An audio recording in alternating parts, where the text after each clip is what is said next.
नमस्कार। आपका वामिका एकेडमी पर स्वागत है। इस वीडियो में जो आपका चतुर्थ श्रेणी भर्ती परीक्षा 2025 का 19 सितंबर 2025 की जो आपकी सेकंड शिफ्ट है उसका पेपर सॉल्यूशन करवाने जा रहे हैं, जिसमें इस वीडियो के माध्यम से 120 क्वेश्चन को सोल्व करेंगे। यानी आपका चाहे हिंदी का हो, इंग्लिश का हो, मैथ्स का हो, और इसके अलावा आपका करंट अफेयर्स का हो, और आपका जो राजस्थान का जीके है, पॉलिटिक है, यानी समस्त क्वेश्चन इस क्लास के माध्यम से सोल्व किए जाएंगे। तो जो भी साथी है वो चैनल को सब्सक्राइब करें, वीडियो को लाइक करें और शेयर करें। और इसके अलावा जो मैंने इसी चैनल के माध्यम से दो पेपर सॉल्यूशन, यानी आपका 19 सितंबर 2025 का फर्स्ट पारी का और 20 सितंबर 2025 का सेकंड पारी का पेपर सॉल्यूशन करवा दिया है। तो वो पेपर इस वीडियो के डिस्क्रिप्शन में उसका लिंक मिल जाएगा, वहाँ पे आप उस पेपर का सॉल्यूशन देख सकते हैं। ठीक है। और आगामी जो भी बाकी पेपर है उनको आज कंप्लीट करवा दिया जाएगा। तो बात करते हैं आपका 19 सितंबर 2025 की 19 सितंबर 2025 की जो सेकंड पारी है उसका पेपर है, यानी पेपर कोड है आपका A23Z, यानी A23Z वाला पेपर है। अब बात करते हैं, आगे बढ़े, क्वेश्चन को सोल्व करते हैं।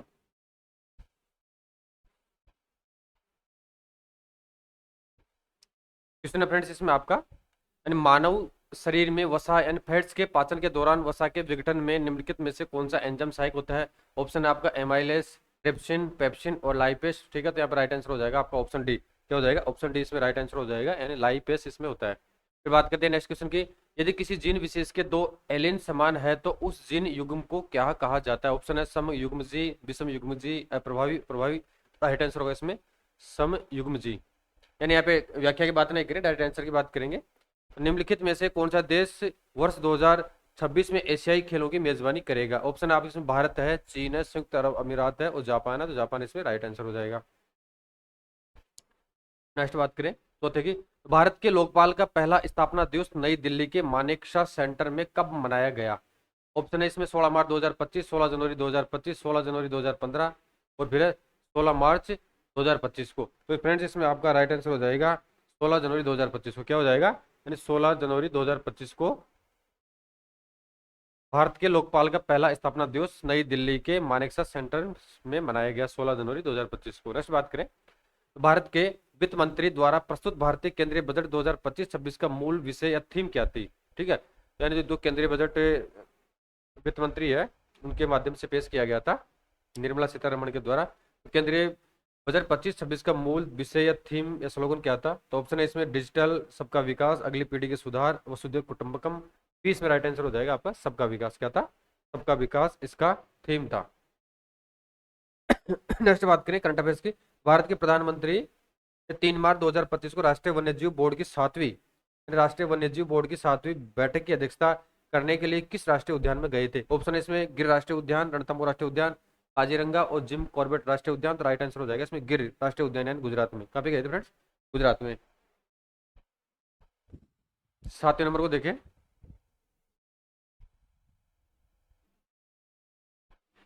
भारत के किस राज्य में नीर महल उत्सव है। क्या है? भारत के किस राज्य में नीर महल उत्सव मनाया जाता है। Option Assam, Tripura, Meghalaya, Nagaland. Right answer होगा इसमें त्रिपुरा। कहाँ पे मनाया जाता है? नीर महल उत्सव त्रिपुरा में मनाया जाता है। राजस्थान के नेक्स्ट क्वेश्चन है 8वां नंबर का। तो राजस्थान के किस शहर ने एशिया और प्रशांत क्षेत्र में 12वें क्षेत्रीय 3R यानी 12वें क्षेत्रीय 3R और सर्कुलर इकोनॉमी फोरम की मेजबानी की है। ऑप्शन जैसलमेर, उदयपुर, जयपुर और जोधपुर। राइट आंसर हो जाएगा इसमें आपको जयपुर। किसने किया? जयपुर ने। नेक्स्ट बात करें 9वें नंबर की, यानी राजस्थान के श्री सीन काप निजाम इनका नाम है, शिव किशन बिश्या को वर्ष 2025 में निम्नलिखित में से कौन सा पुरस्कार प्रदान किया गया है। ऑप्शन है इसमें आपका सागर सम्मान पुरस्कार, पद्म विभूषण, पद्म भूषण और पद्मश्री। तो राइट आंसर होगा यानी पद्मश्री इनको दिया गया है। नेक्स्ट बात करें 10वें क्वेश्चन की। भारत सरकार के निम्नलिखित में से कौन से मंत्रालय द्वारा राष्ट्रीय एकता शिविर राजस्थान 25 का आयोजन किया जा रहा है। ठीक है, क्या किया जा रहा है? कौन से मंत्रालय द्वारा राष्ट्रीय एकता शिविर राजस्थान 25 का आयोजन किया जा रहा है। ऑप्शन आपका जनजातीय कार्य मंत्रालय, युवा मामले और खेल मंत्रालय, स्वास्थ्य और परिवार कल्याण मंत्रालय, कृषि विकास किसान कल्याण। तो 20 में राइट हो जाएगा युवा मामले और खेल मंत्रालय। क्या है? युवा मामले और खेल मंत्रालय। ऑप्शन नंबर बी में राइट हो जाएगा। आगे बात करें 11वें क्वेश्चन की, यानी ये पारी आपकी जो सेकंड शिफ्ट की पारी है 19 सितंबर 2025 की। तो आपका जो 19 सितंबर 2025 की फर्स्ट पारी थी उसकी अपेक्षा थोड़ी हार्ड है। यानी सबसे इजी ओवरऑल पारियों के बारे में बात करें तो आपकी 19 सितंबर 2025 की फर्स्ट पारी सबसे इजी आई है 6 पारियों में। और जो आपकी 19 सितंबर 2025 की सेकंड पारी और साथ में 20 की जो 20 सितंबर की सेकंड पारी है वो थोड़ी इन पारियों की अपेक्षा थोड़ी मॉडरेट रही है। फिर बात करते हैं जनवरी 2025 में पार्वती काली सिंध चंबल पूर्वी राजस्थान नहर परियोजना पीकेसी ईआरसीपी लिंक परियोजना का नाम बदलकर क्या कर दिया गया है? तो इसमें डायरेक्ट बात कर लेते हैं ऑप्शन की। इसका नाम बदल कर दिया गया है राम जल सेतु लिंक परियोजना। क्या कर दिया गया है? यानी पीकेसी ईआरसीपी का नाम चेंज करके राम जल सेतु लिंक परियोजना कर दिया गया है, आरएसएलपी। नेक्स्ट बात करें राजस्थान बजट 2025 के अकॉर्डिंग किस स्थान पर एक खिलौना पार्क स्थापित किया जाएगा? यानी खिलौना पार्क किस स्थान पर स्थापित किया जाएगा? ऑप्शन है चित्तौड़गढ़, उदयपुर, कोटा और जोधपुर। तो कोटा क्या हो जाएगा फ्रेंड्स? यहाँ राइट आंसर आपका कोटा में। फिर कोटा में खिलौना पार्क स्थापित किया जाएगा। फिर बात करें कंप्यूटर का क्वेश्चन है निम्नलिखित में से कौन सी स्टोरेज डिस्क धातु से बनी होती है और धातु ऑक्साइड से लेपित होती है और जिसकी डेटा भंडारण क्षमता जीबी और टीबी में होती है? तो राइट आंसर होगा इसमें हार्ड डिस्क। क्या होता है? हार्ड डिस्क की। यानी जिसने हार्ड डिस्क किया है उसका यहाँ पर राइट आंसर है। फिर बात करें 14 नंबर की कंप्यूटर में निम्नलिखित में से कौन सा सॉफ्टवेयर संचालन को नियंत्रित करने के लिए डिजाइन किया गया है? ठीक है, ऑप्शन है इसमें आपका डिवाइस सॉफ्टवेयर, सिस्टम सॉफ्टवेयर, फिर आपका यूटिलिटी सॉफ्टवेयर, फिर आपका डी एप्लीकेशन सॉफ्टवेयर। तो इसमें आपका राइट आंसर हो जाएगा फ्रेंड्स सिस्टम सॉफ्टवेयर। क्या हो जाएगा? यानी सिस्टम सॉफ्टवेयर इसमें राइट आंसर हो जाएगा। यानी सॉफ्टवेयर संचालन को नियंत्रित करने के लिए सिस्टम सॉफ्टवेयर को डिजाइन किया गया है। नेक्स्ट बात करें वर्ड में मेल मर्ज, यानी जो वर्ड होता है माइक्रोसॉफ्ट होता है जिसमें मेल मर्ज जो ऑप्शन होता है मेल मर्ज नामक सुविधा का मुख्य उद्देश्य क्या है? दस्तावेजों को थोक में प्रिंट करना, फिर पीडीएफ प्रारूप में दस्तावेज बनाना है, तो दोनों ऑप्शन गलत है। फिर दस्तावेज की वर्तनी की जांच करना ये भी गलत है। तो सी इसमें राइट होगा। यानी प्रत्येक प्राप्तकर्ता के लिए व्यक्तिगत दस्तावेजों का एक समूह बनाना। ठीक है, यानी जो मेल मर्ज होता है उसमें प्रत्येक प्राप्तकर्ता यानी जो रिसीवर होता है व्यक्तिगत या पर्सनल दस्तावेजों का एक समूह बनाया जाता है। फिर बात करें आगे वह नेटवर्क सुरक्षा उपकरण जो इंटरनेट को कनेक्शन के माध्यम से आने वाली जानकारी को फिल्टर करता है कहलाता है। इसमें आपका है हैकर्स है, फिर बी ऑप्शन आपका कुकीज है, फिर क्रैकर्स है, डी ऑप्शन आपका इसमें फायरवॉल है। तो फ्रेंड्स इसमें राइट आंसर हो जाएगा आपका फायरवॉल। क्या हो जाएगा? फायरवॉल। जो इंटरनेट कनेक्शन के माध्यम से आने वाली जानकारी को फिल्टर करता है उसको फायरवॉल कहते हैं। फिर 17 नंबर की फुल फॉर्म देखते हैं। ईमेल में बी डबल सी का पूर्ण नाम क्या है? Blind collection copy, black collection copy, black carbon copy, blind carbon copy. तो राइट आंसर होगा इसमें डी ऑप्शन है ब्लाइंड कार्बन कॉपी। क्या हो जाएगा? Blind carbon copy. फिर बात करते हैं भारतीय संविधान में मौलिक कर्तव्यों को किस संशोधन के माध्यम से जोड़ा गया? यानी जो मौलिक कर्तव्य है तो किस संशोधन के माध्यम से जोड़ा गया? ऑप्शन आपका 42वां संविधान संशोधन यानी जो 1976 में किया गया था, उसके अलावा 44वां, 50वां और 36वां। तो राइट आंसर हो जाएगा इसमें 42वां। यानी जो मौलिक कर्तव्य हैं उनको 42वें संविधान संशोधन के माध्यम से जोड़ा गया है। नेक्स्ट बात करते हैं 19वें की। भारतीय संविधान के अनुच्छेद 217 के तहत निम्नलिखित में से कौन उच्च न्यायालय के न्यायाधीश की नियुक्ति करता है? निम्न में सबसे उपयुक्त विकल्प का चुनाव करना है। राज्य का मुख्यमंत्री, भारत का प्रधानमंत्री, भारत का राष्ट्रपति, भारत का महाधिवक्ता। तो जो राज्य के न्यायाधीश होते हैं उनकी नियुक्ति करने का कार्य भारत के राष्ट्रपति के द्वारा किया जाता है। ठीक है, तो यहाँ पर राइट आंसर होगा ऑप्शन नंबर सी, भारत का राष्ट्रपति, प्रेसिडेंट ऑफ इंडिया। 20 निम्नलिखित में से कौन सी राज्य में राज्यपाल की नियुक्ति के लिए आवश्यक योग्यता नहीं है? यानी इनमें से 4 ऑप्शन दे रखे हैं जिनमें 3 तो योग्यता है और एक ऑप्शन है जिसमें योग्यता नहीं है। वो कौन सी उसके बारे में बात करते हैं। तो भारत का नागरिक होना चाहिए राज्यपाल बनने के लिए, बात सही है। लोकसभा का सदस्य होना चाहिए, ये बात गलत है। न्यूनतम आयु उसकी 35 वर्ष होनी चाहिए, बात सही है। राज्यसभा का सदस्य नहीं हो सकता, ये बात भी सही है।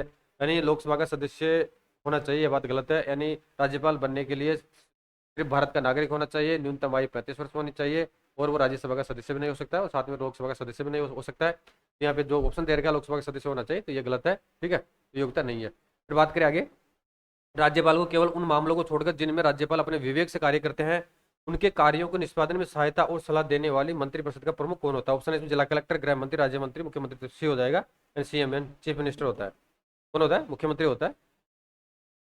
कार्यों के निष्पादन में सहायता और सलाह देने वाली मंत्रिपरिषद का प्रमुख मुख्यमंत्री होता है। नेक्स्ट आगे बात करें, बिल्कुल इजी क्वेश्चन है। 16वीं राजस्थान विधानसभा के अध्यक्ष जून 2 यानी पेपर आपका 2 जून 25 में ये तैयार हो गया था, उसके हिसाब से क्वेश्चन पूछा गया है। जून 2025 के अकॉर्डिंग कौन है यानी विधानसभा के अध्यक्ष कौन है? डायरेक्ट आंसर की बात कर लेते हैं, वासुदेव देवनानी। कौन है फ्रेंड्स? वासुदेव नानी अभी 16वीं राजस्थान विधानसभा के अध्यक्ष है।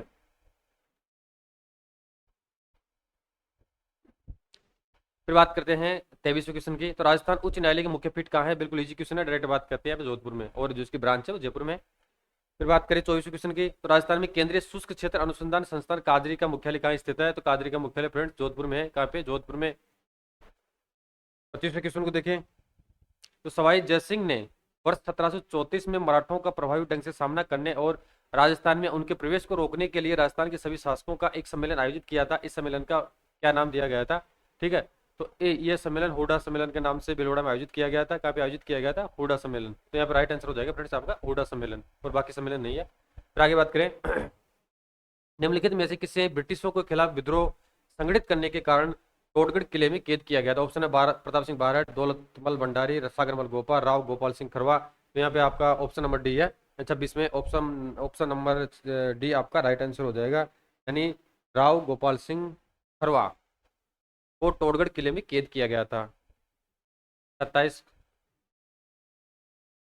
राजस्थान के एकीकरण के दौरान निम्नलिखित में से कौन सी रियासत मत्स्य संघ का हिस्सा नहीं थी? बिल्कुल एजुकेशन है, यानी इसमें अलवर थी, भरतपुर थी, करौली थी, और जयपुर जो मत्स्य संघ था उसका हिस्सा नहीं थी।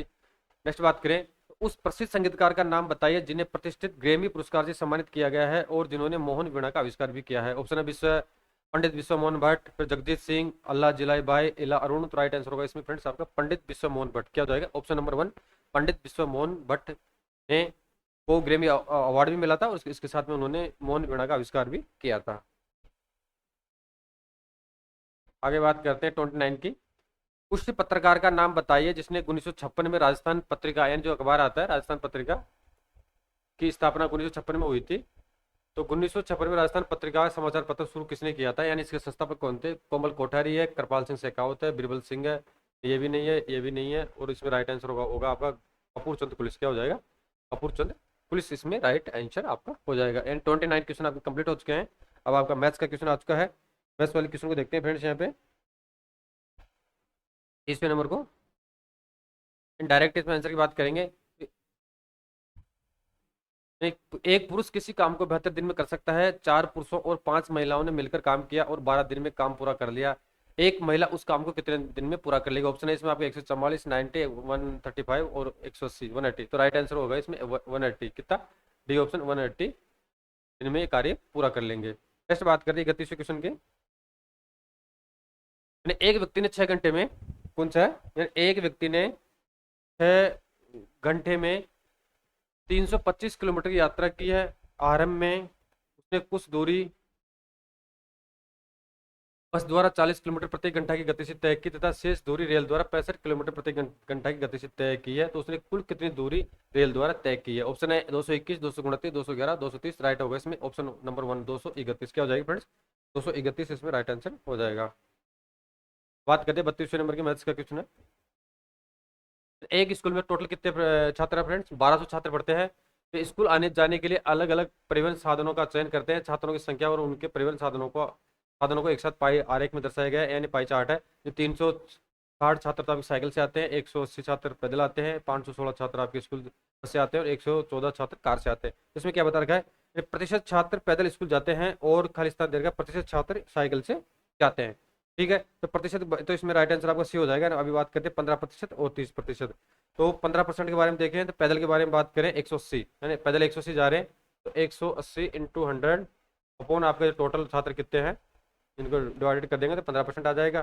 ठीक है, और फिर बात करते हैं पैदल स्कूल जाते हैं, और इसके अलावा जो साइकिल से कितने जा रहे हैं? साइकिल से इसके डबल जा रहे हैं। 360 का परसेंटेज निकाल लेंगे, 360 इंटू 100 अपॉन 1200 टोटल छात्र है, तो ये आपका 30% हो गया। 15% तो आपके पैदल जाते हैं और 30% आपके साइकिल से जाते हैं। तो यहाँ पे ऑप्शन नंबर सी, यानी 15 और 30 राइट आंसर हो जाएगा।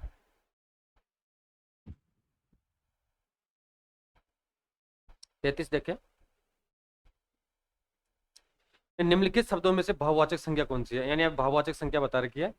ऑप्शन है हिमालय है, हिंदी का क्वेश्चन आ गया, सच्चाई है, सभा है, और इसमें फिर आपकी मिट्टी है। तो इसमें भाववाचक संख्या का उदाहरण के बारे में बात करते हैं। सच्चाई राइट हो जाएगी। क्या हो जाएगी? सच्चाई। फिर बात करें जो कमाएगा वही खाएगा वाक्य में कौन सा सर्वनाम प्रयुक्त हुआ है? इसमें निजवाचक सर्वनाम है ऑप्शन में, फिर आपका संबंधवाचक है, इसके अलावा फिर निश्चयवाचक सर्वनाम है, और फिर इसके बाद में आपका अनिश्चयवाचक सर्वनाम है। तो यहाँ पे राइट आंसर हो जाएगा एंड जो कमाएगा वही खाएगा। तो वाक्य में संबंधवाचक सर्वनाम है। कौन सा? संबंधवाचक सर्वनाम है। फिर बात करते हैं 35, निम्नलिखित वाक्यों में से किसमें आकर्मक क्रिया का प्रयोग नहीं हुआ है? ऑप्शन श्याम सोता है, इसमें हुआ है। कृष्ण नहाता इसमें हुआ है, महेश खांसता इसमें हुआ है, तो राम पढ़ता इसमें नहीं हुआ। ठीक है, तो यहाँ पे आपका जो राइट आंसर है डी ऑप्शन हो जाएगा, यानी राम पढ़ता है। फिर बात करें आगे 36 की।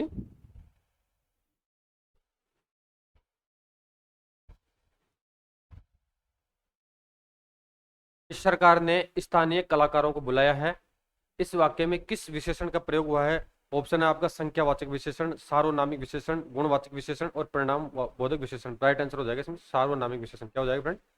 यानी ऑप्शन नंबर बी 36 में सार्वनामिक विशेषण यहाँ पे राइट आंसर हो जाएगा। अब 37 की बात करें, हिंदी का आपका क्वेश्चन चल रहा है।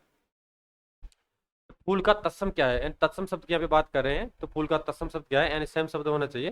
तो ऑप्शन है प्रण है, ये नहीं, पुष्प नहीं होगा, सर नहीं होगा, तो यहाँ राइट आंसर हो जाएगा ए ऑप्शन है पुष्प।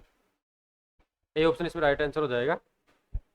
फिर बात करते हैं हिंदी में प्रयुक्त होने वाला लालटेन शब्द किस भाषा से आया? किस शब्द शब्द किस भाषा से आया है? ऑप्शन फारसी से, तुर्की से, अंग्रेजी से, पुर्तगाली से। राइट होगा इसमें अंग्रेजी से। जो लालटेन शब्द है वो अंग्रेजी शब्द से आया है। किससे आया है? अंग्रेजी शब्द से आया है। नेक्स्ट बात करें, निम्नलिखित में से कौन सी राजस्थानी बूंदी के प्रसिद्ध कवि सूर्यमल मिश्रण की अति महत्वपूर्ण कृति है? यानी जो कवि राजस्थान के बूंदी के प्रसिद्ध कवि है सूर्यमल मिश्रण की अति महत्वपूर्ण कृति है। ऑप्शन उर्वशी, संस्मरण, कामायनी और वीर सतसई। तो राइट आंसर होगा इसमें वीर सतसई, यानी ऑप्शन नंबर डी वीर सतसई। नेक्स्ट आगे बात करें तो कोटा, बूंदी, झालावाड़ और बारां क्षेत्र में प्रमुख रूप से बोली जाने वाली बोली कहलाती है। यानी कोटा है, बूंदी है, झालावाड़ है और बारां क्षेत्र में प्रमुख रूप से बोली जाने वाली बोली कहलाती है। ऑप्शन आपका मेवाती है, हाड़ौती है, मालवी है, ढूंढानी है। तो राइट आंसर हो जाएगा इसमें हाड़ौती। और मालवी की बात करें तो उप बोली है ये। यहाँ पर ऑप्शन नंबर डी आपका राइट होगा। हाड़ौती बोली, कौन सी बोली है? Harauti. Option number C, sorry option number C यानी हाड़ौती, यहाँ पर राइट आंसर हो जाएगा ऑप्शन सी हाड़ौती।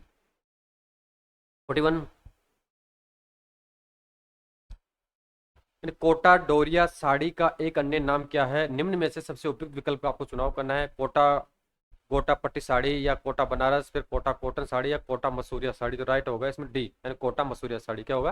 कोटा मसूरिया साड़ी। फिर बात करते हैं नेक्स्ट, निम्नलिखित में से कौन सा राजस्थानी आभूषण पैरों में नहीं पहना जाता है? क्या है?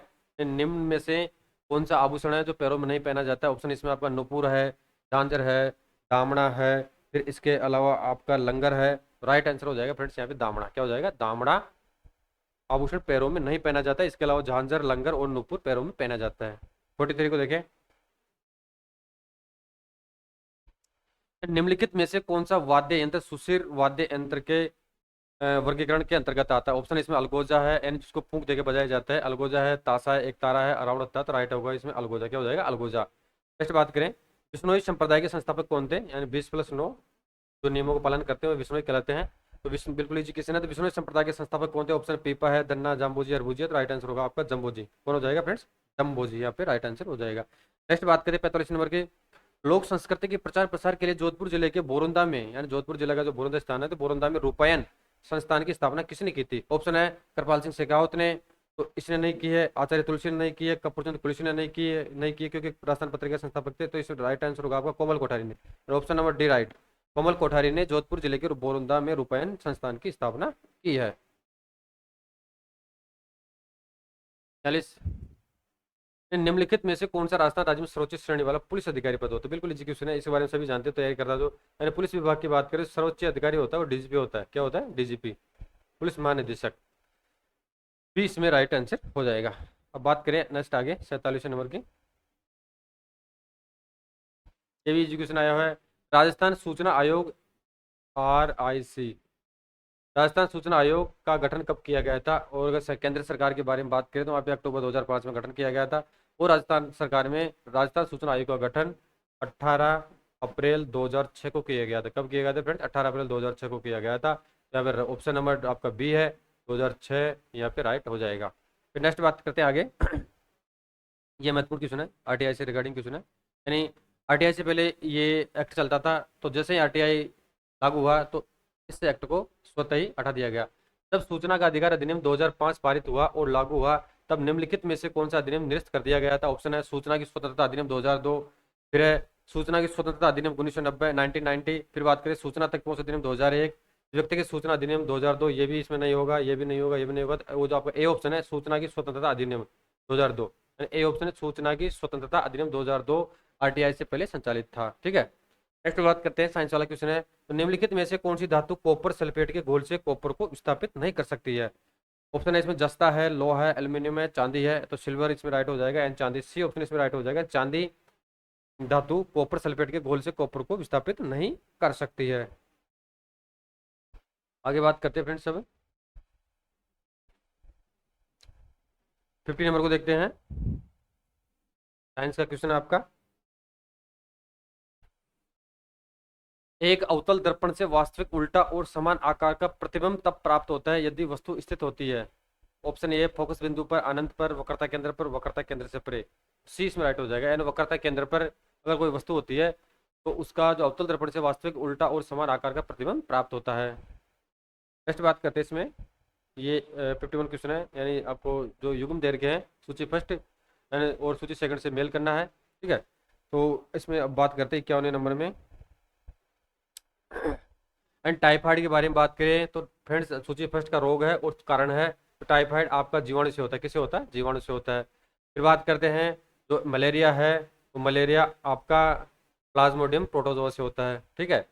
फिर इसके अलावा एडिस होता है, वो आपका विषाणु वायरस से होता है, और हाथी पांव आपका कृमि से होता है। तो डी ऑप्शन इसमें राइट हो जाएगा। कौन सा हो जाएगा? डी ऑप्शन इसमें राइट हो जाएगा।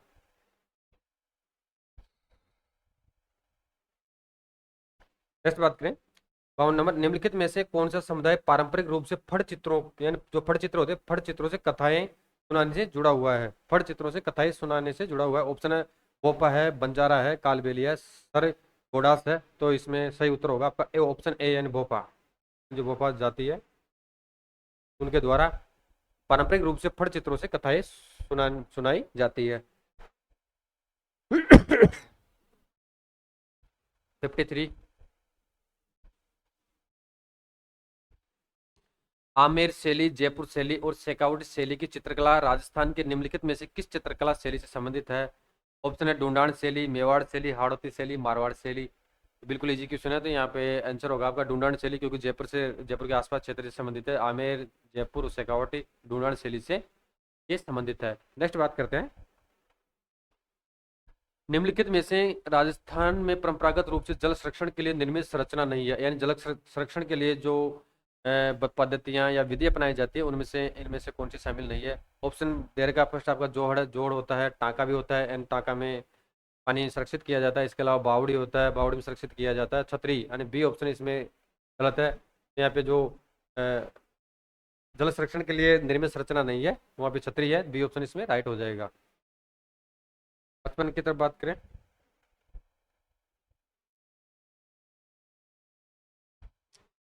55 नंबर का क्वेश्चन आप फ्रेंड्स आपका। राजस्थान में पुरुषों के समूह होरी, रसिया और धमाल जैसे गीत किस पर्व के अवसर पर गाए जाते हैं? ऑप्शन आपका दिवाली है, बी दशहरा है, सी तीज है, डी आपका होली है। तो डी ऑप्शन इसमें राइट होगा, यानी होली के अवसर पर राजस्थान के पुरुषों के समूह हीरा, रसिया और धमाल जैसे गीत इस होली के अवसर पर गाए जाते हैं। चांद बावड़ी स्थित है, तो यहाँ पर ज्यादा बात करने की आवश्यकता नहीं है, आबादी दोसा में स्थित है। फिर नेक्स्ट बात करते हैं अपन। निम्नलिखित में से ये इंपोर्टेंट क्वेश्चन है, ये महत्वपूर्ण क्वेश्चन है, कई स्टूडेंट ने इसको गलत भी किया है। तो निम्नलिखित में से कौन सा शेखावटी क्षेत्र के पुरुषों द्वारा प्रतिष्ठित एक व्यवसायिक लोक नृत्य है जहां विशेषकर विवाह किसके अवसर पर, ये जाना ना, विशेषकर विवाह के अवसर पर नर्तक योद्धा की तरह कपड़े पहनते हैं? अग्नि नृत्य है, गेर नृत्य है, गिदड़ नृत्य है। और फिर ऑप्शन राइट आंसर हो जाएगा फ्रेंड्स इसमें कच्ची घोड़ी नृत्य। क्या हो जाएगा? यानी कच्ची घोड़ी नृत्य 57 में आपका राइट आंसर हो जाएगा फ्रेंड्स, कच्ची घोड़ी नृत्य। नेक्स्ट बात करें 58 की। यानी लोक नाट्य चार बेत यानी चार बेत राजस्थान के निम्न में से किस स्थान से संबंधित है? ऑप्शन आपका जयपुर है, टोंक है, उदयपुर है और अलवर है। तो ये टोंक से संबंधित है, यानी चार बेत आपकी टोंक से संबंधित है। नेक्स्ट बात करें तो राजस्थान के निम्नलिखित क्षेत्रों में से किस क्षेत्र में अर्शनाथ मंदिर स्थित है? सीकर है, बूंदी है, बांसवाड़ा और जैसलमेर है। तो सीकर में आपका अर्शनाथ मंदिर है, अर्शनाथ पहाड़ी पर, ठीक है। नेक्स्ट बात करें 60 की। निम्नलिखित में से कौन सा शब्द भारतीय संविधान के प्रस्तावना में मूल रूप से नहीं था? ये महत्वपूर्ण क्वेश्चन है, इसमें कई स्टूडेंट ने गलती भी की है और इसके बारे में बात करते हैं। तो इसमें राइट आंसर कौन सा होगा आपका? तो निम्नलिखित में से कौन सा शब्द भारतीय संविधान की प्रस्तावना में मूल रूप से, प्रस्तावना में तो मूल रूप से नहीं था, यानी जो मूल रूप से संविधान बनाया गया था उस समय नहीं था, बाद में इसको अपना लिया गया था। ऑप्शन है यानी समाजवादी है, लोकतांत्रिक है, गणराज्य है, संप्रभु है। तो ये समाजवादी है, यानी जो शब्द है समाजवादी पहले नहीं था, बाद में संविधान संशोधन के द्वारा समाजवादी को अपनाया गया है। और इसके अलावा आपका लोकतांत्रिक, संप्रभु, गणराज्य पहले से शामिल था। तो राइट आंसर हो जाएगा आपका यहाँ पे आंसर नंबर ए, 60 में ए राइट आंसर हो जाएगा।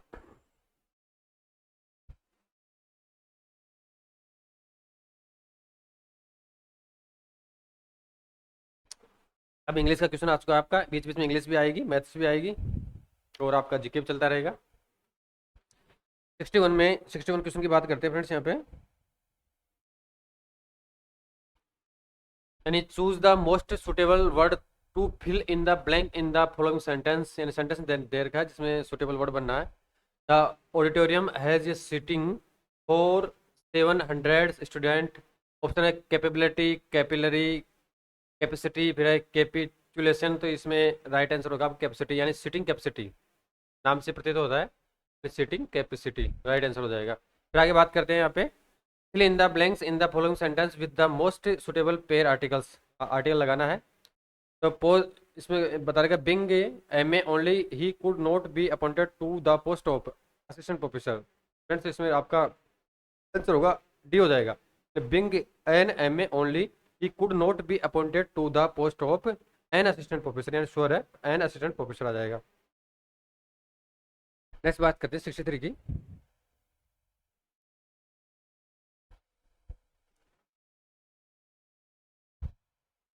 बता रखा है fill in the blank in the following sentence with the most appropriate determiner बनना है। इसमें खालिस्तान है तो have brought your home, have brought your home. मी नहीं आएगा, इट नहीं आएगा, सी नहीं आएगा, तो इसमें राइट आंसर हो जाएगा आपका आई हैव। क्या हो जाएगा? आई हैव, यानी I have brought your home. Next बात करते हैं 64 नंबर की।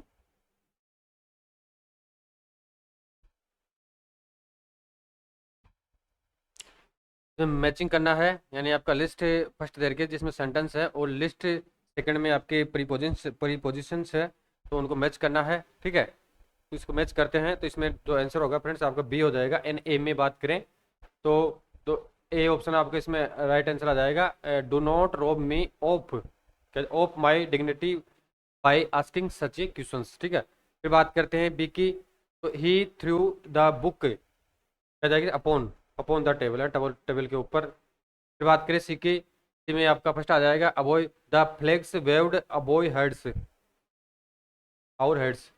फिर बात करते हैं डी की, टेररिस्ट आर ये means and to the security this country. ठीक है, तो बी ऑप्शन इसमें राइट हो जाएगा। 65 choose the option with the most appropriate use of functions के बारे में बात करना है यहाँ पे। 65 नंबर में बात कर रहे हैं, तो 65 नंबर में आपका जो ऑप्शन राइट हो जाएगा फ्रेंड्स वो बी हो जाएगा। क्या हो जाएगा? बी, यानी they have been to London haven't दे।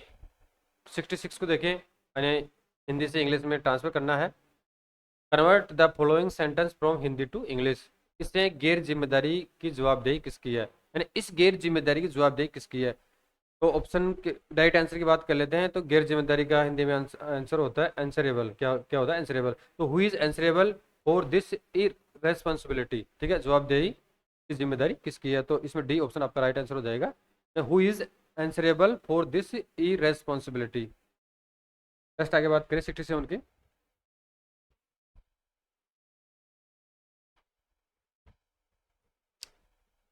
इसमें बता रहा है कन्वर्ट द फॉलोइंग सेंटेंस, यानी पहले हिंदी से इंग्लिश करना था, अब आपको इंग्लिश से हिंदी करना है। तो convert the following sentence from English to Hindi. All my sympathies are with you.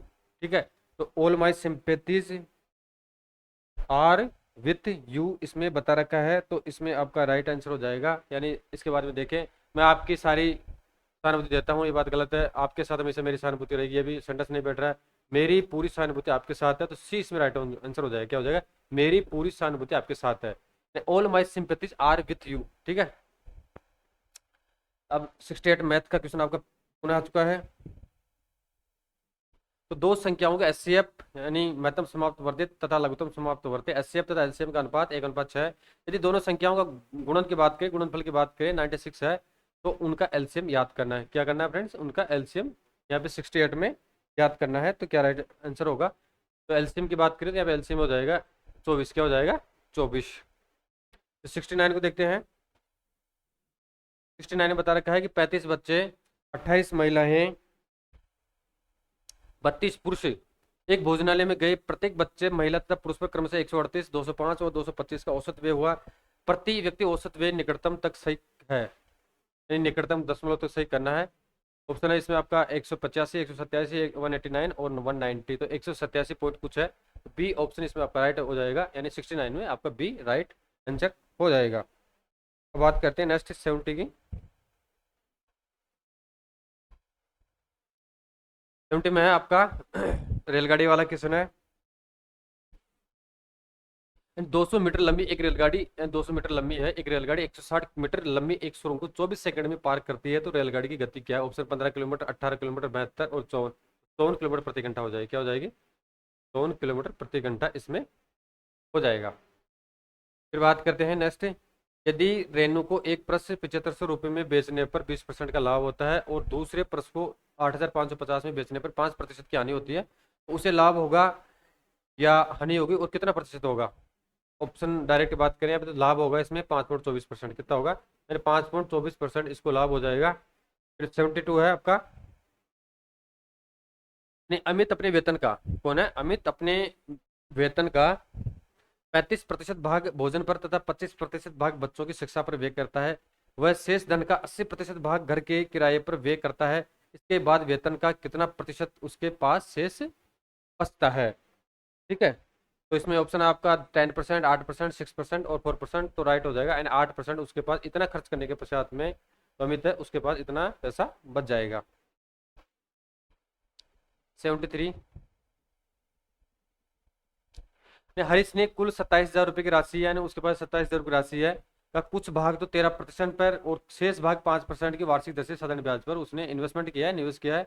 यदि 4 वर्ष बाद उसे दोनों निवेशों से बराबर ब्याज प्राप्त हुआ तो 5% ब्याज की वार्षिक दर पर निवेश की गई राशि याद करनी है। ऑप्शन 13,500, 7500 और आपका 8 और 19,500, तो डी इसमें राइट होगा, यानी 19,500। क्या हो जाएगा? 19,500 यहाँ पे राइट आंसर हो जाएगा। फिर बात करते हैं ब्याज का क्वेश्चन है 74 नंबर का, यानी 78,125 पर 15 महीने के लिए 16% वार्षिक दर से चक्रवृद्धि ब्याज याद करें, जबकि ब्याज अर्धवार्षिक संयोजित होता है। ऑप्शन आपका ए है 16,445, फिर 20,290 है, 8,065 है और 35,410 है। 20 में राइट हो जाएगा, 20,290। क्या हो जाएगा? 20,290 इसमें राइट आंसर हो जाएगा। जो आपने ऑप्शन में अगर ये सही किया तो ये यहाँ पे ये सही होगा, अगर दूसरा आपने गलत किया है तो वहाँ पे आपका नेगेटिव माइनस होगा। 75 को देखें। एक धनराशि 4 वर्ष में साधारण ब्याज पर स्वयं की 60% बढ़ जाती है और 9,200 पर 2 वर्ष में इसी ब्याज दर से चक्रवृद्धि ब्याज क्या होगा, जबकि ब्याज की गणना है वो वार्षिक आधार पर करनी है।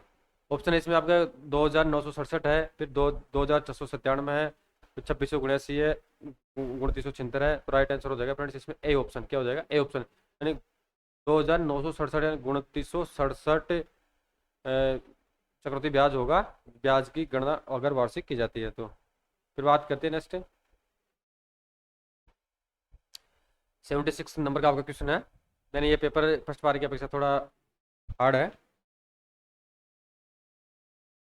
यानी 840 विद्यार्थियों वाले एक विद्यालय में लड़कों और लड़कियों की संख्या में अनुपात की बात करें तो 5:3 है।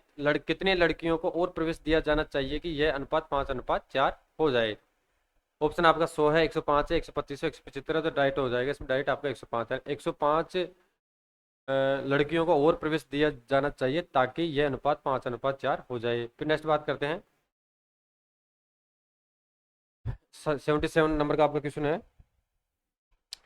यानी एक थैले में हरी, लाल और नीली गेंदों की संख्या 4:6:9 का रेशियो में है। यदि नीली गेंदों की संख्या लाल गेंदों की संख्या से 15 अधिक है, कितनी है? यदि नीली गेंदों की संख्या लाल गेंदों की संख्या की अपेक्षा 15 अधिक है तो थैले में कुल कितनी गेंदें हैं? ऑप्शन आपका 76 है, 95 है, 91 है और 95 है। राइट होगा इसमें 95, डी ऑप्शन राइट। क्या हो जाएगा? डी ऑप्शन इसमें राइट हो जाएगा। नेक्स्ट फिर बात करते हैं आगे 78 की। अंकित और अमन ने, किसने? अंकित और नमन ने एक व्यवसाय में 3:2 के अनुपात में राशि निवेश की है और अंकित तथा अमीश द्वारा निवेश की गई राशि का अनुपात 2:1 था। वर्ष के अंत में उनका कुल लाभ की बात करें तो 1,57,300 रुपया का इन्होंने कुल लाभ कमाया है। ठीक है, तो अमन को कितनी राशि प्राप्त होगी? ऑप्शन है इसमें आपका 40,000, 48,000, 48,000, 48,200, 48,400, फिर 48,600, तो सी इसमें राइट हो जाएगा, यानी जो अमन है उसको 48,400 रुपये की राशि प्राप्त हो जाएगी। कितने की हो जाएगी? 48,400 की राशि उसको यहाँ पे प्राप्त हो जाएगी। बात करते हैं नेक्स्ट 79 की। ए किसी काम को 2 दिन में कर सकता है और बी उसे 3 दिन में कर सकता है। उन्होंने मिलकर एक दिन काम किया और शेष काम सी ने एक दिन में किया। यदि सी अकेला काम करे तो पूरा काम करने में उसे कितने दिन लगेंगे? तो यहाँ पे ऑप्शन है आपका 4 दिन, 3.5 दिन, 6 दिन और 5 डेज। तो 6 डेज उसको लगेंगे। कितने लगेंगे? 6 डेज सी को लगेंगे अगर वो अकेला काम करेगा तो। फिर बात करते हैं 80 क्वेश्चन की। 80 क्वेश्चन थोड़ा हार्ड क्वेश्चन था, यानी इसमें संधि पूछी गई है आपकी। तो इसमें बताना है कि आपकी कौन कौन सी संधि किसमें आ रही है। तो यद्यपि के बारे में बात करें फ्रेंड्स, तो यद्यपि की संधि आपकी यण संधि हो जाएगी। कौन सी हो जाएगी? यण संधि हो जाएगी। फिर बात करें विद्यार्थी की, विद्यार्थी में आपकी दीर्घ संधि हो जाएगी। कौन सी हो जाएगी? दीर्घ संधि आपकी विद्यार्थी में हो जाएगी। और फिर नेक्स्ट बात करते हैं आपका निश्चय में। बात करें निश्चय आपका विसर्ग संधि है। और संगम की बात करें, संगम आपकी व्यंजन संधि है। तो ऑप्शन नंबर सी, यानी ऑप्शन नंबर सी इसमें राइट हो जाएगा। फिर बात करें 81 की, आगमन शब्द में प्रयुक्त उपसर्ग बताना है, यानी जो आगमन शब्द है उसमें कौन सा उपसर्ग है। ऑप्शन इसमें आपका आग है, फिर उसके बाद में आपका आगम है, फिर अग है और आ है। तो राइट आंसर हो जाएगा ऑप्शन नंबर डी, यानी आ। आगमन शब्द में उपसर्ग आ है। कौन सा है? आ है। अन्यथा शब्द में प्रयुक्त प्रत्यय है, अन प्रत्यय, यथा प्रत्यय, था प्रत्यय। और फिर लास्ट में बात करें आपका आप प्रत्यय। तो अन्यथा में आपका ऑप्शन नंबर 1 राइट हो जाएगा, यानी इसमें आपका सॉरी था प्रत्यय, यानी ऑप्शन 1 नहीं, ऑप्शन नंबर 1 नहीं है इसमें। यानी अन्यथा शब्द में प्रयुक्त प्रत्यय है था प्रत्यय। क्या हो जाएगा फ्रेंड्स? यानी सी था प्रत्यय है इसमें अन्यथा में। नेक्स्ट बात करते हैं 83 में, यानी निम्नलिखित में से बुद्धि का पर्यायवाची शब्द नहीं है। किसका है? बुद्धि का इसमें पर्यायवाची शब्द बता रखा है कि बुद्धि का पर्यायवाची शब्द नहीं है। ऑप्शन है इसमें आपका फर्स्ट मनीषा भी है, प्रज्ञा भी है, यानी इसमें मनीषा भी है, प्रज्ञा भी है, मेगा भी है। तो यामिनी इसमें नहीं है। तो राइट आंसर आपका हो जाएगा, यानी डी। क्या हो जाएगा? डी इसमें आपका राइट आंसर हो जाएगा। फिर बात करते हैं 84 की। 84 में बता रखा है कि अग्रज शब्द के लिए प्रयुक्त होने वाला विनोद शब्द है। विलोम यानी अपोजिट पूछ रहा है इसमें। तो अग्रज शब्द के लिए प्रयुक्त होने वाला विलोम शब्द है अगम, अनुज, तनुज और स्वदेश। तो राइट आंसर होगा फ्रेंड्स इसमें आपका अनुज। क्या हो जाएगा? अनुज इसमें राइट आंसर हो जाएगा, यानी option number B. Option number 20 में राइट आंसर हो जाएगा। नेक्स्ट बात करें, किए गए उपकार को न मानने वाला इस वाक्यांश के लिए उचित शब्द होगा। किए गए उपकार को न मानने वाला इस वाक्यांश के लिए उचित शब्द होगा। ऑप्शन आपका विद्वान है, बी कृतज्ञ है, सी आपका उपकारी है और डी आपका इसमें कृतघ्न है। तो इसमें जो कृतघ्न है वो डी ऑप्शन इसमें राइट आंसर हो जाएगा। नेक्स्ट बात करें 86 की। तो निम्नलिखित शब्दों में से शुद्ध शब्द का आपको चयन करना है। इसमें कौन से शुद्ध शब्द है? तो इसमें देखिए फ्रेंड्स, आपका जो ज्योत्सना इसमें नहीं है, प्रांगण नहीं है, परीक्षा नहीं है। तो इसमें आपका चरमोत्कर्ष और प्रदर्शनी, यानी ए और डी। क्या? ऑप्शन नंबर बी, ए और डी इसमें शुद्ध शब्द हो जाएंगे। नेक्स्ट बात करते हैं 87 की। तो निम्नलिखित में से कौन सा वाक्य अशुद्ध है? अशुद्ध के बारे में बात करें यहाँ पे। वह सचमुच बीमार है, बी ऑप्शन आपका। उसने ब्रज भाषा में ब्रज की होरी शीर्षक वाली कविता लिखी है। नेक्स्ट है पति पत्नी के झगड़े का कारण क्या हो सकता है? मेरे को दिल्ली जाना है। तो यहाँ पे जो डी ऑप्शन है वो आपका अशुद्ध शब्द है, यानी मुझे दिल्ली जाना है। यहाँ पे आता मुझे दिल्ली जाना है, मेरे को दिल्ली जाना नहीं होता है। तो मुझे होता तो यहाँ पे राइट होता, इस कारण से अशुद्ध है। तो मेरे को दिल्ली जाना है, ऑप्शन नंबर डी यहाँ पे राइट आंसर हो जाएगा। फिर बात करते हैं आगे 88 की। इजी क्वेश्चन है बिल्कुल। निम्नलिखित में से कौन सा वाक्य संदिग्ध वर्तमान काल का उदाहरण है? यानी संदिग्ध वर्तमान काल का उदाहरण है। ऑप्शन है यहाँ पे, मैं यहाँ सुबह सुबह से बैठा हूँ, बी है पुलिस बदमाश का पीछा कर रही है, सीतामढ़ी में बाढ़ आ रही होगी, चौकीदार पहरा दे रहा है। तो सी इसमें हो जाएगा, यानी संदिग्ध है। ठीक है। तो सीतामढ़ी में बाढ़ आ रही होगी, यानी कन्फर्म नहीं है, छोटी नहीं है। तो सीतामढ़ी में बाढ़ आ रही होगी, ये ऑप्शन यहाँ पे सी ऑप्शन राइट हो जाएगा। फिर आगे आगे बात करें, खरी खोटी सुनाना मोहरे का अर्थ है। यहाँ लोकोक्ति पूछा है यहाँ पे, खरी खोटी सुनाना मोहरे का अर्थ है याचना करना, ये नहीं आएगा। खुशामद करना, ये नहीं आएगा। खूब तारीफ करना, ये भी नहीं होगा। तो सी ऑप्शन यानी भला बुरा कहना। क्या आ जाएगा? यानी भला बुरा कहना, खरी खोटी सुनाना मुहावरे का अर्थ होता है। नेक्स्ट बात करें 90 की। तो तेते पांव पसारिए जेती लंबी सोर लोकोक्ति का अर्थ क्या है? ए है अपनी औकात देकर ही खर्च करना, बी है अपने किए का फल मिलना, सी है किसी काम का जल्दी संपन्न होना, डी है थोड़े दिनों की शानो शौकत करना। तो इसमें ए ऑप्शन है यानी अपनी औकात देखकर ही खर्च करना, यानी तेते पांव पसारे जेते लंबी सोर, यानी अपनी जो कैपेसिटी है उसके अकॉर्डिंग कार्य करना या खर्च करना। तेते पांव पसारे जेते लंबी सोर लोकोक्ति का अर्थ होता है। तो राइट आंसर होगा इसमें ऑप्शन नंबर 1, अपनी औकात देखकर ही खर्च करना। नेक्स्ट बात करें 91 की, बिल्कुल इजी की सुने। इंदिरा गांधी नहर निम्नलिखित में से किस स्थान से निकलती है? सबसे उपयुक्त का चयन करना है। मानपुर, देवास पहाड़ी, जवाहर सागर बांध, हरिके बेराज। तो राइट आंसर हो जाएगा यहाँ पे हरिके बेराज का, से हरिके बेराज से निकलती है। फिर आपकी राजस्थान में निम्नलिखित में से कौन सी खारी पानी की झील है? जैसा कि आप सभी जानते हैं, यानी पिछोला झील भी नहीं होगी, आपका जैसलमेर में नहीं होगा, बड़ी झील में नहीं होगी। जो पचपदरा झील है आपकी बालोतरा बाड़मेर में सबसे खारी पानी की झील है, कौन सी है? पचपदरा बाड़मेर। नेक्स्ट बात करें तो राजस्थान में बिशलपुर प्रमुख सिंचाई परियोजना, यानी बिशलपुर प्रमुख सिंचाई परियोजना निम्नलिखित में से किस नदी पर स्थित है? जैसा कि आप सभी जानते हैं बिशलपुर प्रमुख सिंचाई परियोजना और जो बिशलपुर बिशलपुर बांध बना हुआ है वो बनास नदी पर है। किस पर है? बनास नदी पर। तो ए आंसर जो है आपका, जो ए आंसर है वो यहाँ पे राइट आंसर हो जाएगा, यानी बिशलपुर प्रमुख सिंचाई परियोजना बनास नदी पर निर्मित है।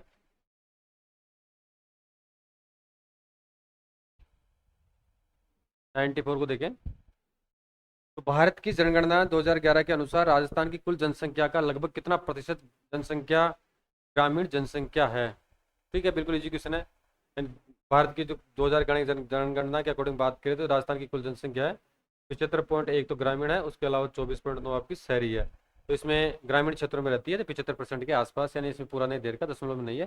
75% आपकी ग्रामीण जनसंख्या शहरों में, सॉरी ग्रामीण जनसंख्या कुल जनसंख्या का है 75%। नेक्स्ट बात करें जयपुर जिले के सांगानेर क्षेत्र के निकट बांडी नदी पर कौन सा बांध बनाया गया है? ये महत्वपूर्ण क्वेश्चन है। जो जयपुर जिला है तो वहाँ पे सांगनेर क्षेत्र के निकट एक बांडी नदी है, बांडी नदी बहती है, वहाँ पे कौन सा बांध बनाया गया है? ऑप्शन आपका हिमावास बांध, फलक सागर बांध, नेवता बांध और बांडी संधारा बांध। तो डी राइट होगा, यानी बांडी संधारा बांध बनाया गया है। कौन सा बांध बनाया गया है? बांडी संधारा बांध यहाँ पे बनाया गया है। नेक्स्ट आगे बात करें, ये इंपॉर्टेंट क्वेश्चन है, हर स्टूडेंट को ये क्वेश्चन नहीं आता है। 96 है, 2011 की जनगणना के अकॉर्डिंग राजस्थान के किस जिले में ग्रामीण क्षेत्र में अनुसूचित जाति, यानी राजस्थान में कौन सा जिला बात करेंगे कि ग्रामीण क्षेत्र में एससी यानी अनुसूचित जाति की जनसंख्या का सबसे अधिक है, यानी एससी जनसंख्या किस जिले में सबसे ज्यादा अधिक है ग्रामीण क्षेत्रों में? गंगानगर है, ये नहीं होगा, अलवर नहीं होगा, आपका नागौर नहीं होगा, तो यहाँ पर राइट आंसर हो जाएगा आप जयपुर। कौन सा हो जाएगा? जयपुर जिले में सर्वाधिक ग्रामीण जनसंख्या के रूप में 2011 की जनगणना के अकॉर्डिंग बात करें तो एससी यानी अनुसूचित जाति की जनसंख्या, शेड्यूल कास्ट की जनसंख्या सबसे ज्यादा जयपुर ग्रामीण में निवास करती है।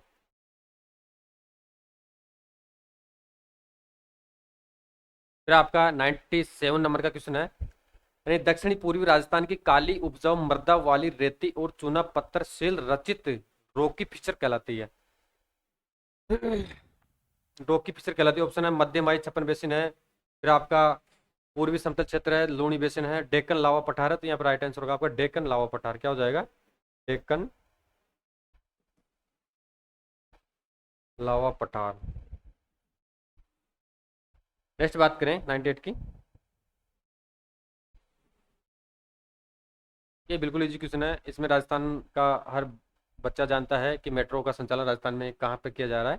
तो निम्नलिखित में से कौन सा एकमात्र शहर जून 2025 की स्थिति के अकॉर्डिंग बात कर रहे हैं तो राजस्थान में मेट्रो रेल सेवा संचालित कर रहा है? सिर्फ जयपुर में है, यानी मेट्रो रेल का संचालन सिर्फ अभी जयपुर में हो रहा है। नेक्स्ट बात करें 99 क्वेश्चन, महत्वपूर्ण क्वेश्चन है।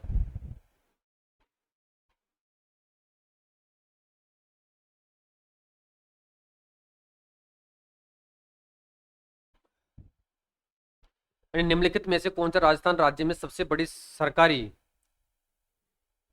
सरकारी इंटरसिटी बस सेवा प्रदाता है? निम्न में से सबसे उपयुक्त का आपको विकल्प चुनना है। ऑप्शन आपका इसमें राजस्थान राज्य इंटरसिटी बस निगम, ये नहीं होगा इसमें। फिर बात करते हैं राजस्थान राज्य सड़क परिवहन निगम, तो ये राइट आंसर हो जाएगा, यानी RSRTC जिसको आप रोडवेज भी बोलते हैं।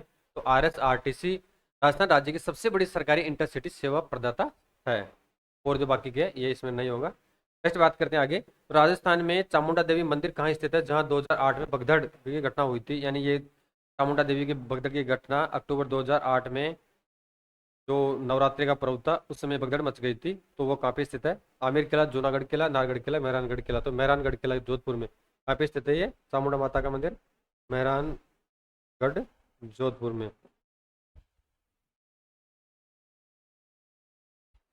यानी 100 क्वेश्चन तक आपका कंप्लीट हो चुका है फ्रेंड्स। अब आपके 20 क्वेश्चन शेष रहे हैं।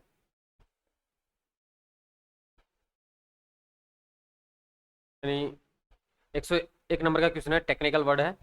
What is the official technical term for something which is officially approved और ग्रांटेड। यानी something which is officially official रूप से किसी को अपूर्ण अनुमोदन कर दिया जाता है, अनुमति दे दी जाती है, तो उसको क्या कहते हैं? सैंक्शन, रिवोल्यूशन, क्रांति, या प्रेसिडेंसी, अध्यक्ष पद, फिर कहते हैं पेरोल से प्रतिबंध, करार मुक्ति। तो इसमें राइट आंसर हो जाएगा आपका सैंक्शन, स्वीकृति। क्या हो जाएगी? सैंक्शनड। नेक्स्ट बात करें, 55 क्वेश्चन है, राजस्थान वन नीति 2023 के अकॉर्डिंग राजस्थान राज्य में दर्ज वन क्षेत्र यानी RFA, राजस्थान फॉरेस्ट एरिया, राज्य के भौगोलिक क्षेत्र का कितना प्रतिशत है?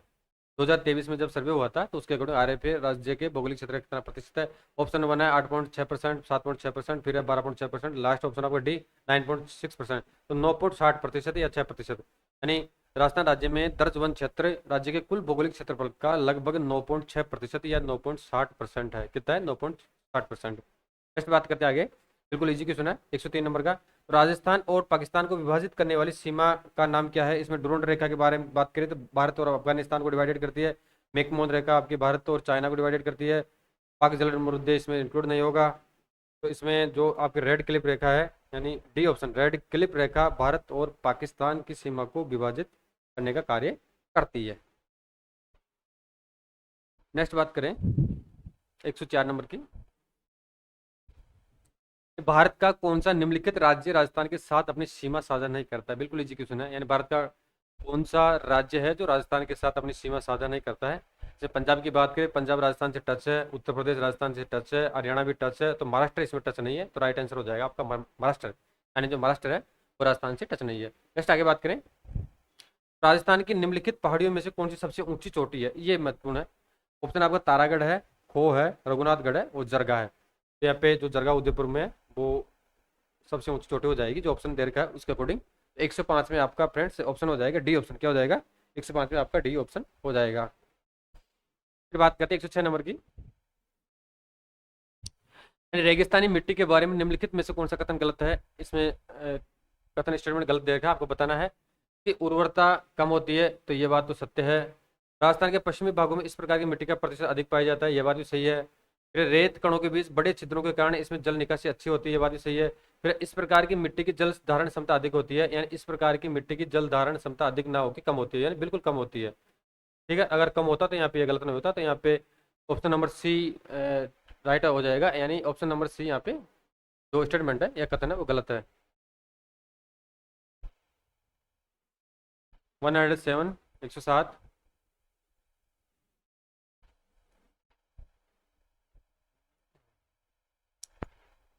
यानी राजस्थान के कमरों को, यानी जो राजस्थान के रूम्स होते हैं, कमरों को ठंडा और प्राकृतिक रूप से सुगंधित रखने के लिए पारंपरिक रूप से इस्तेमाल की जाने वाली घास की प्रजाति का नाम क्या है? बिल्कुल इजी क्वेश्चन है। यानी ये घास है जो टोंक और सवाई माधोपुर क्षेत्र में पाई जाती है। ऑप्शन है आपका बरमुडा घास, दूर्वा, फिर वेटिवर, वेटिवर घास and vetiver Khas, blue panic घास, फिर सेवन घास। तो बी इसमें राइट हो जाएगा, यानी वेटिवर जो खस होती है वो टोंक और सवाई माधोपुर क्षेत्र में पाई जाती है, जो प्राकृतिक रूप से सुगंधित और कमरों को ठंडा करने हेतु बनाई जाती है। नेक्स्ट बात करें 108, निम्नलिखित में से कौन सा एक अभिगम है जिसमें राज्य वन विभाग वन संरक्षण, यह महत्वपूर्ण क्वेश्चन है, निम्नलिखित में से कौन सा एक अभिगम है जिसमें राज्य वन विभाग वन संरक्षण और प्राकृतिक संसाधन प्रबंधन में स्थानीय वनवासी समुदायों का समर्थन करते हैं? ऑप्शन इसमें आपका स्व स्थानीय संरक्षण, इसमें यह नहीं आएगा। फिर बात करें आर्द्र भूमि संरक्षण, ये भी नहीं आएगा। फिर बात करें स्थानीय प्रजातियों पर आधारित परिस्थिति की पुनः स्थापना, ये भी नहीं आएगा। तो आपका जो डी ऑप्शन है लास्ट वाला, संयुक्त वन प्रबंधन यानी ज्वाइंट फॉरेस्ट मैनेजमेंट आ जाएगा। क्या जाएगा इसमें? ज्वाइंट फॉरेस्ट मैनेजमेंट इसमें आ जाएगा, यानी संयुक्त वन प्रबंधन इसमें राइट आंसर होगा। नेक्स्ट आगे बात करें 109 नंबर को देखें, ये बिल्कुल इजी क्वेश्चन है। राजस्थान में जैसलमेर के बारे में आप सभी जानते हैं, तो राजस्थान में जैसलमेर जिले का अधिकांश भाग किस प्रकार के जलवायु क्षेत्र में आता है? ऑप्शन ए है इसमें अर्ध शुष्क क्षेत्र, फिर है बी आर्द्र जलवायु क्षेत्र, सी आपका अधि आर्द्र जलवायु क्षेत्र और लास्ट आपका शुष्क क्षेत्र। तो अधिकांश क्षेत्र जैसलमेर के बारे में बात करें, शुष्क क्षेत्र आता है। क्या होता है शुष्क क्षेत्र? क्योंकि वहाँ पे वर्षा नामात्र की होती है और रेती रेत पाई जाती है, इस कारण से वहाँ पे जो अधिकांश क्षेत्र है शुष्क क्षेत्र आता है। नेक्स्ट बात करें 110 की, निम्नलिखित में से कौन सी नदी चंबल नदी की सहायक नदी नहीं है? बिल्कुल इजी क्वेश्चन है। यानी इनमें से कौन सी नदी है वो चंबल नदी की सहायक नदी नहीं है। तो यहाँ पे बनास नदी भी सहायक है, काली सिंध नदी भी सहायक है, इसके अलावा पार्वती नदी भी सहायक है। और जो सी ऑप्शन आपका सी जवाई नदी, यानी जवाई नदी आपकी पाली में है, तो उसका चंबल से कोई लिंक नहीं है। तो जवाई नदी चंबल नदी की सहायक नदी नहीं है। और इसके अलावा पार्वती भी है, काली सिंध भी है और बनास भी है। ठीक है, नेक्स्ट बात करें 111 की। ऑफिस ऑर्डर के उपयुक्त हिंदी शब्द है, यानी जो ऑफिशियल टर्म्स होता है उसके बारे में बात कर रहे हैं। तो यहाँ पे इंग्लिश दे रखी है, इंग्लिश वर्ड दे रखा है, उसका हिंदी में आपको ट्रांसलेट करना है। मीनिंग क्या होता है? तो ऑफिस ऑर्डर के लिए उपयुक्त हिंदी शब्द क्या है? ऑप्शन आपका अधिसूचना, ठीक है, अधिसूचना है। फिर आपका अनुस्मारक है, यानी रिमाइंडर है। फिर परिपत्र है, सर्कुलर है। फिर कार्यालय आदेश है, ऑफिस ऑर्डर है। तो डी इसमें राइट आंसर हो जाएगा। क्या हो जाएगा? यानी अधिसूचना नोटिफिकेशन, अनुस्मारक आपका रिमाइंडर है, फिर परिपत्र आपका सर्कुलर है, और कार्यालय आदेश आपका ऑफिस ऑर्डर है। तो डी ऑप्शन इसमें आपका राइट आंसर हो जाएगा, यानी ऑफिस ऑर्डर का मतलब कार्यालय आदेश होता है। नेक्स्ट बात करें फ्रेंड्स, 112 क्वेश्चन है, महत्वपूर्ण क्वेश्चन है। यानी जो सरकारी कार्यालयों में जो पत्राचार किया जाता है वो किस प्रकार से किया जाता है उसके बारे में है। अर्ध सरकारी पत्र का प्रयोग निम्नलिखित में से किनके मध्य होता है? यानी जो अर्ध सरकारी पत्र होता है, डिओ लेटर बोलते हैं इसको। तो अर्ध सरकारी पत्र का प्रयोग निम्नलिखित में किनके मध्य होता है? ऑप्शन आपका इसमें फर्स्ट है सरकार और जनता के मध्य, फिर है विभिन्न सरकारी अधिकारियों के मध्य, सरकारी कर्मचारी और उनके सगे संबंधियों के मध्य, फिर है आपका सरकारी कार्यालय और प्राइवेट कंपनी के मध्य। तो राइट आंसर हो जाएगा इसमें बी, यानी विभिन्न सरकारी अधिकारियों के मध्य, यानी जो समकक्ष ऑफिसर्स होते हैं उनके मध्य आपस में सम्मानजनक शब्दों के साथ में जो लेटर लिखा जाता है उसे अर्ध सरकारी पत्र कहा जाता है। यानी विभिन्न सरकारी अधिकारियों के मध्य जो लेटर लिखा जाता है वो अर्ध सरकारी पत्र कहलाता है। ठीक है, नेक्स्ट आगे बात करें। जब कोई सरकारी पत्र कार्यालय यापन या यापन एक साथ अनेक प्रेषितों को भेजा जा रहा हो, यानी जब कोई सरकारी पत्र हो या कार्यालय मेमोरेंडम हो या एक साथ अनेक जो प्रेषितों हो उनको भेजा जा रहा हो, अनेक व्यक्तियों को भेजा जा रहा हो, उसे क्या कहते हैं? ऑप्शन है आपका परिपत्र है, कार्यालय आदेश है, अधिसूचना है और अनुस्मारक है। तो इसको कहेंगे परिपत्र या सर्कुलर। क्या कहेंगे फ्रेंड्स? सर्कुलर। यानी एक सर्कुलर निकाला जाता है प्रत्येक व्यक्तियों के लिए, सभी जो व्यक्ति होते हैं अनेक प्रेषितों के लिए एक ही सर्कुलर निकाल दिया जाता है। 113 कंप्लीट हो चुके हैं। अब इंग्लिश के बारे में बात करते हैं। आपका इंग्लिश स्टार्ट हो चुका है पुनः।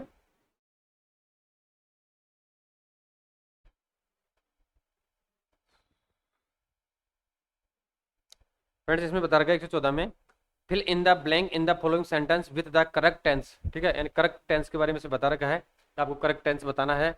तो इसमें बता रखा है ही, यानी इफ ही, क्या बता रखा है? If he sticks to this exercise regimen, he आपके इसमें स्थान खाली दे रखा है। His ideal weight by the end of this year. Option दे रखा है हैड रिचड, ये नहीं आएगा। हैज बिन रीचिंग नहीं आएगा। इज बीइंग रिचड नहीं आएगा। तो विल रीच क्या जाएगा इसमें? Will reach. Option number D इसमें राइट हो जाएगा, यानी option number D will reach इसमें राइट हो जाएगा। 115 को देखें।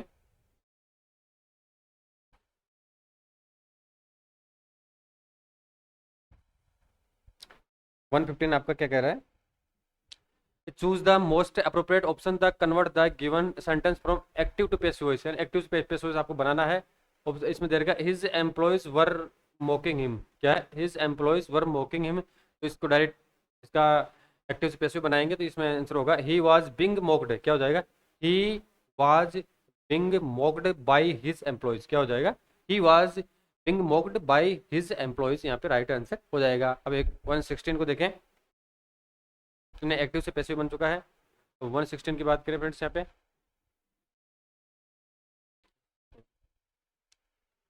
Choose the most appropriate option to convert the given sentence from direct to indirect speech में, यानी डायरेक्ट से इनडायरेक्ट स्पीच बनाना है। सेंटेंस इसमें देगा आपका ही सेड टू मी। क्या देगा? He said to me we are to live for the threat yearly. ठीक है, तो इसमें राइट आंसर हो जाएगा आपका सी टोल्ड मी, यानी और में ऑप्शन में है नहीं told. C told me that we were to live for the threat early. नेक्स्ट बात करें 117 की। यानी आपके जो आपका 19 सितंबर 2025 के सेकंड पारी है उसके 3-4 क्वेश्चन वो शेष रह रहे हैं, उनको अभी जल्द कंप्लीट कर लेंगे। Choose the most appropriate option to convert the given negative sentence to an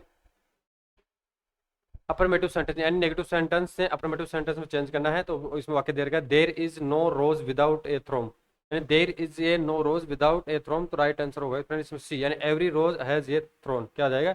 every rose has a throne, यहाँ पे राइट आंसर हो जाएगा, यानी ऑप्शन नंबर सी। बात करें 118 की।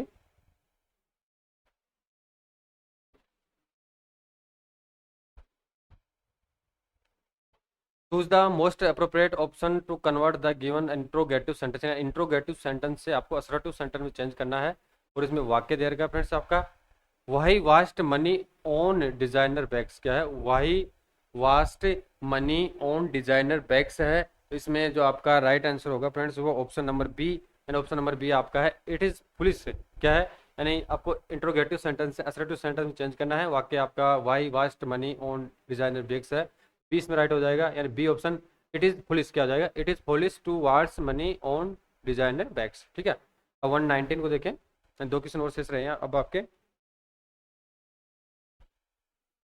Choose the most appropriate option to convert the given assertive sentence से exclamatory sentence, यानी असर्टिव सेंटेंस से आपको एक्सक्लेमेटरी सेंटेंस में चेंज करना है। इसमें आपका वाक्य है इट इज कंटीपेंटेबल, यानी contemptible that you are a scammer.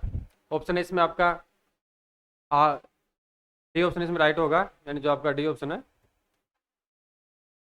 High what a scammer you are. क्या जाएगा? यानी इसको असर्टिव सेंटेंस को एक्सक्लेमेटरी सेंटेंस में चेंज करेंगे तो fie what a scammer you are इसमें राइट आंसर हो जाएगा। अब लास्ट वाले क्वेश्चन के बारे में बात कर लेते हैं आज का, यानी इस क्लास का, इस पेपर का 120 में बात करते हैं।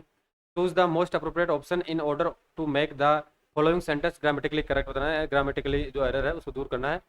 ऑप्शन दे रखा है इसमें आपका Aristotle was one of the wisest man that ever lived. ठीक है, ऑप्शन इसमें ए वन वाइज मैन है, one of the wise man है, फिर सी आपका one of the wisest man है, नो करेक्शन नीडेड, यानी करेक्शन की आवश्यकता नहीं है। तो इसमें सी ऑप्शन है आपका वन ऑफ द वाइजेस्ट, यानी one of the wisest man यहाँ पे आपका राइट आंसर हो जाएगा। तो फ्रेंड्स आपका जो 19 सितंबर 2025 की सेकंड पारी है, तो पेपर है चतुर्थ श्रेणी भर्ती परीक्षा 2025 का, वो इसी वीडियो में यानी शॉर्ट में इसको सॉल्यूशन कर चुके हैं। अब विस्तार से बताने की इसमें कोई आवश्यकता नहीं है क्योंकि आपका एग्जाम लग चुका है। तो आपको सिर्फ आंसर की मैच करनी है कि आपको आंसर की में आपके आउट ऑफ 120 में से कितने मार्क्स प्राप्त आप कर रहे हैं। ठीक है, तो जो भी साथी इस वीडियो से अपना आंसर की चेक करें, मुझे कमेंट करके बताएं ताकि आपकी कट ऑफ है वो एग्जैक्ट कट ऑफ तक आसानी से पहुंचा जा सके। और जो साथी है जिनको जो 19 सितंबर 2025 की फर्स्ट शिफ्ट और 20 सितंबर 2025 की सेकंड शिफ्ट देखनी है, तो मैं पहले भी बता दिया है वीडियो की शुरुआत में, यानी इस वीडियो को डिस्क्रिप्शन में उसका लिंक दे रखा है, तो वहाँ पे आप आसानी से उस पेपर का सोल्यूशन देख सकते हैं। Thank you.